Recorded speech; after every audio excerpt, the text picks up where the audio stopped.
Good morning students of class 12।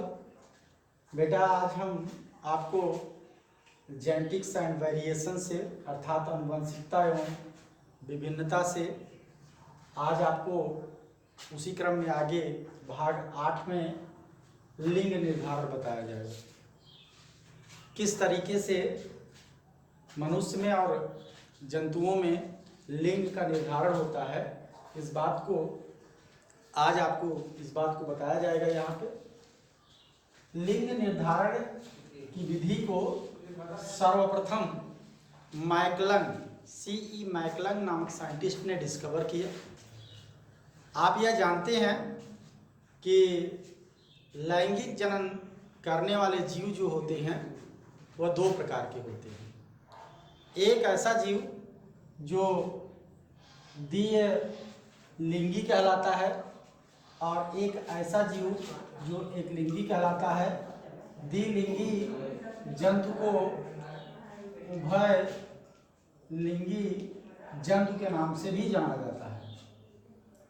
द्विलिंगी कहने का अर्थ है कि एक ऐसा जीव जिसके अंदर नर और मादा दोनों जनन अंग उपस्थित हैं, ऐसे जीव को आप द्विलिंगी या उभयलिंगी, हर्माफ्रोडाइट, बाइसेक्सुअल के नाम से जानते हैं। ये सारे टर्म इसी के लिए दिए गए हैं।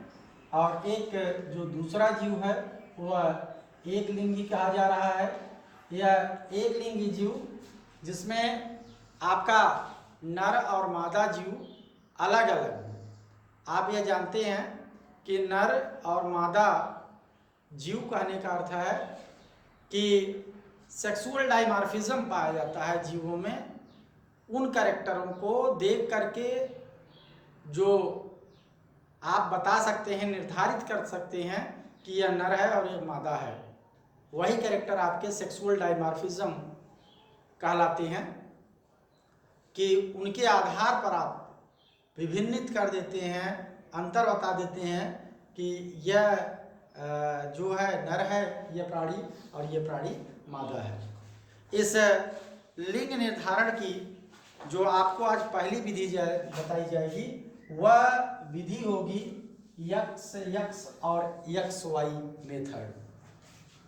आप ये जानते हैं कि मनुष्य में जो है 22 जोड़ी ऑटोसोम पाए जाते हैं। यह ऑटोसोम कहने का अर्थ है कि वह गुणसूत्र जिनके द्वारा दैहिक लक्षणों का निर्धारण किया जाता है, जिनके द्वारा ऐसे लक्षणों का निर्धारण किया जाता है जो नर और मादा में समान रूप से कार्य कर रहे हैं, ऐसे गुणसूत्र जो दैहिक लक्षणों का निर्धारण कर रहे हैं वह ऑटोसोम कहलाते हैं। इसे अलिंग गुणसूत्र के नाम से भी जाना जाता है। दूसरी तरफ एक जोड़ी जो गुणसूत्र होता है वह सेक्स क्रोमोसोम के नाम से जाना जाता है। इसे आप लिंग गुणसूत्र के नाम से जानते हैं। यह लिंग गुणसूत्र जो होता है वह डिटरमाइन करता है कि यह जो ऑर्गेनिज्म है वह मेल है कि फीमेल है। तो इस तरीके से मानव में या आप कह सकते हैं ह्यूमन बीइंग में सब मिलाकर के 23 जोड़ी गुणसूत्र है, जिसका अंतिम जो गुणसूत्र है वह कौन सा है? लिंग निर्धारित करने वाला गुणसूत्र है, लिंग गुणसूत्र कहलाता है। बाकी शेष जो 22 जोड़ी गुणसूत्र हैं वह अलिंग गुणसूत्र के नाम से जाना जाता है। इस चीज का जो मतलब किस तरीके से लिंग का निर्धारण होता है यह मेंडल के नियम पर ही आधारित है। जिस बात को आप इस तरीके से समझ सकते हैं कि 22 पेयर क्या है? ऑटोसोम है, प्लस अगर नर है तो XY गुणसूत्र लास्ट पाया जाएगा। उसी तरीके से अगर 22 पेयर ऑटोसोम है, अगर फीमेल की बात है और उसमें जो लिंग गुणसूत्र होगा वह XX होगा। अर्थात ये 22 पेयर दोनों में कॉमन है जो कि दैहिक लक्षणों का निर्धारण करेंगे। इसका आप अगर मेंडेलियन रूल के अनुसार इसमें आप फंक्शन कराएंगे तो इस तरीके से चार्ट फ्लो होगा। इसमें आप कह सकते हैं पुनेट्स के चौखाने मेथड के द्वारा भी इसको आसानी से आप समझ सकते हैं, जो इस प्रकार होगा। जैसे आपका यहाँ आपने एक्स वाई रख लिया और यहाँ पे आपने एक्स एक्स कर लिया, इस तरीके से इस एक्स के साथ इस एक्स का क्रॉस होने के बाद जो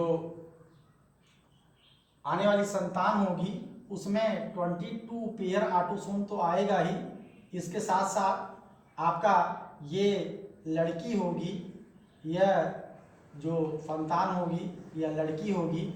वहीं जब आप इस x का इस y के साथ में करते हैं तो ये संतान लड़का होगा, और दूसरी तरफ इसी प्रकार से आप यहाँ x आता है तो ये संतान भी लड़की होगी, और यहाँ पे यदि XY हुआ तो ये लड़का होगा।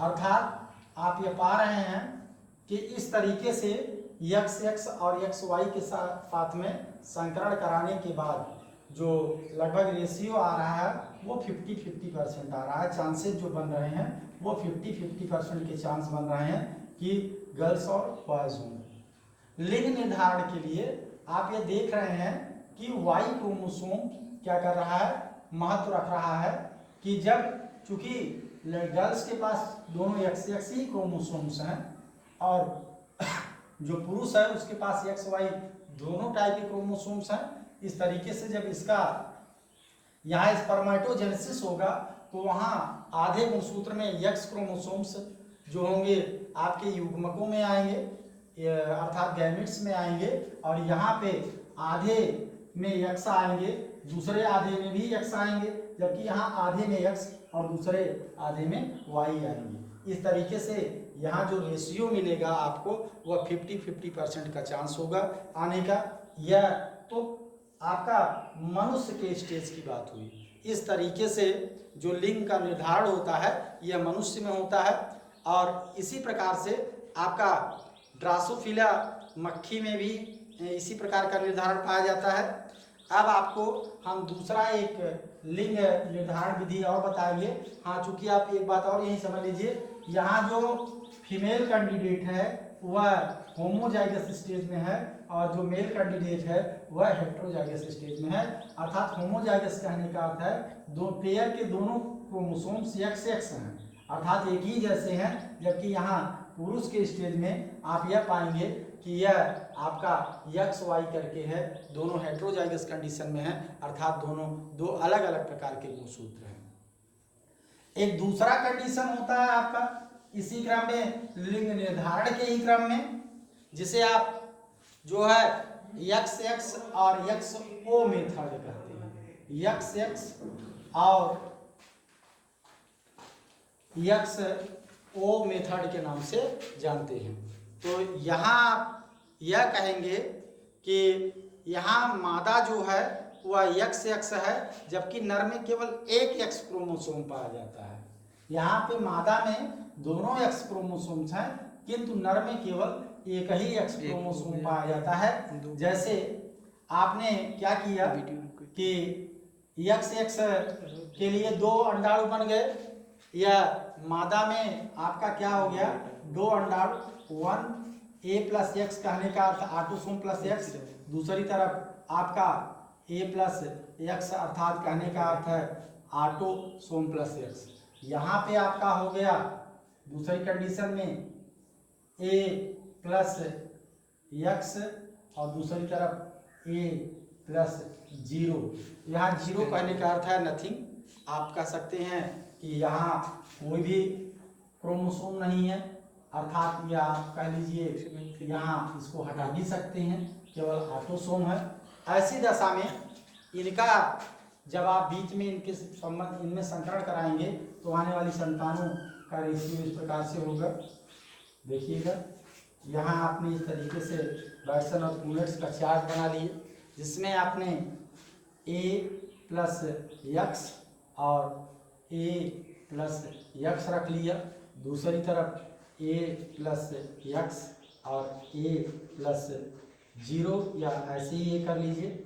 यहाँ पे आपका आता है क्या है, A+0 ही कर लीजिए, बेटर होगा। तो यहाँ पे आपने देखा कि यह 2a अर्थात ऑटोसोम की संख्या डबल हुई। यहाँ पे